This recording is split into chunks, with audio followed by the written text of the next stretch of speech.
The reason that this theory, in most parts of the world, it is taught as good as fact. You know why? Even I was in school, I learned about Darwin's theory.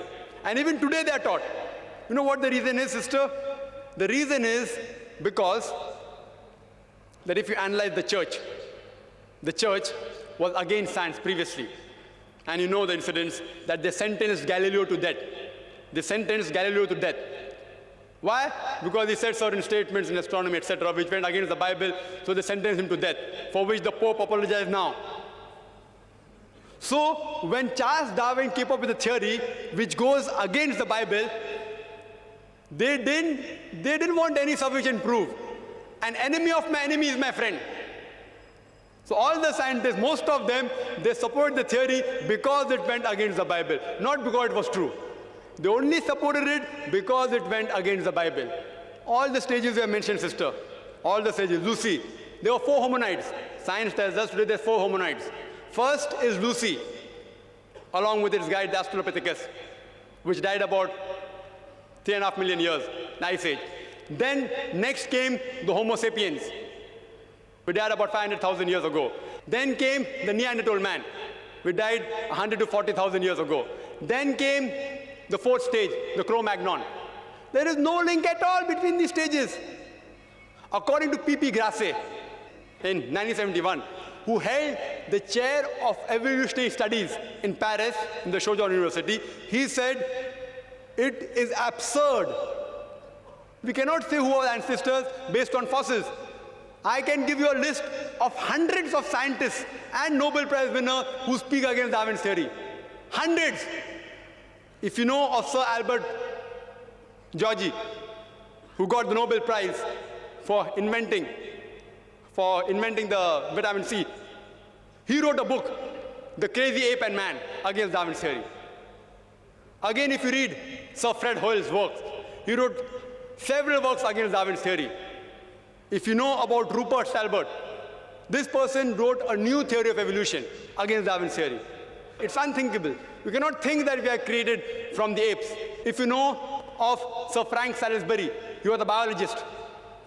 He said it is illogical to believe in Darwin's theory.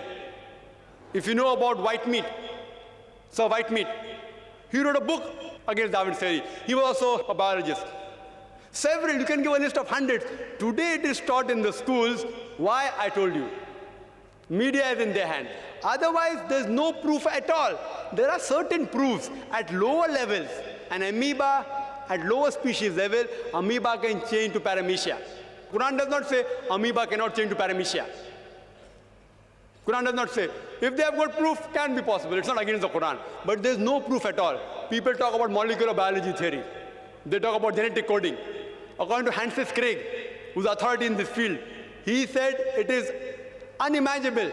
Again, if you do that ratio, the probability of one DNA forming from ape to human being is again 0.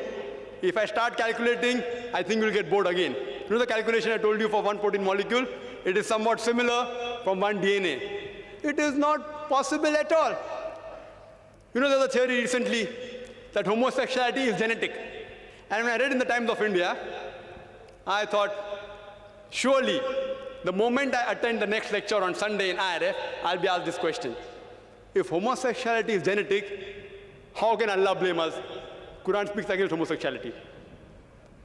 And I said that, see, this is a theory. Wait till it gets established. It's a theory. Don't comment on that. Within the matter of span of just few months, it was proved to be illogical. And the person who propounded this theory that homosexuality is genetic himself was an homosexual. Therefore, I said, I'm going to give my talk on scientific facts, not on theories and assumptions. Darwin's theory has not been proven. We have not been created from ape. There are hundreds of scientists who speak against that, and Quran speaks against that also. Quran says the first man was Adam, peace be upon him. Inshallah, they'll discover it 100 years afterwards, or maybe 1,000 years afterwards. Today, there is research showing that human beings have been created from one pair. Again, it's just a theory. It supports the Quranic verse that human beings have been created from one pair, male and female. It's just a theory. Therefore, I don't quote that in my talk. Inshallah, it will be established 50 years afterwards or 100 years afterwards. then we'll know that Quran conciliates with this part. So far, it's not conflicting. It's not conflicting with established science at all. Hope that answers the question.